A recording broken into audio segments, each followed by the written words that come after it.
पोलिसांनी या प्रकरणात नेमकी काय माहिती दिली आहे तेही ऐका।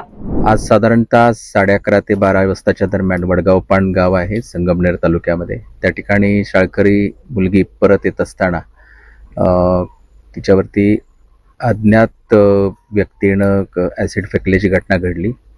त्यानंतर संगमनेर तालुका पोलीस ठाण्यामध्ये BNS 124(1) प्रमाणे गुन्हा नोंद करण्यात आलेला आहे आणि आरोपीचा आम्ही शोध घेत आहोत। संबंधित मुलगी आहे तिच्यावरती उपचार PMT हॉस्पिटल लोणी या ठिकाणी करण्यात येत आहेत। सध्याची काय परिस्थिती आहे मुलीची किंवा किती टक्के भाजली आहे काय? उपचार सुरू आहेत आणि कमी पुढील जे आरोपीच्या जे शोध घेत आहोत। CCTV मधून काही कळालंय किंवा तो आरोपी कशावरून आला होता किंवा काही पूर्ववैमनस्यातून काय? आमच्याकडे काही प्राथमिक माहिती आम्ही करतो आहोत। दरम्यान विधानसभेत सुद्धा या घटनेचे पडसाद उमटले।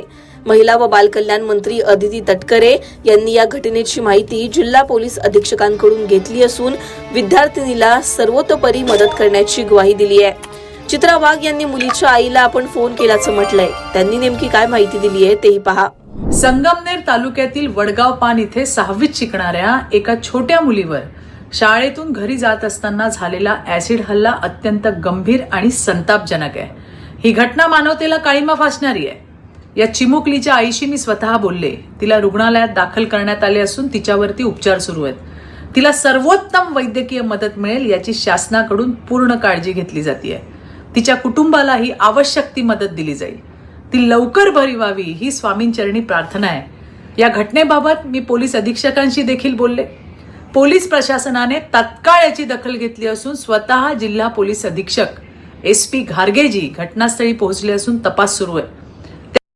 त्याला शोधण्यासाठी 10 विशेष पथकं तैनात करण्यात आली आहेत आणि लवकरच त्याला पकडून त्याच्यावर कठोरात कठोर कारवाई केल्याशिवाय आम्ही गप्प राहणार नाही।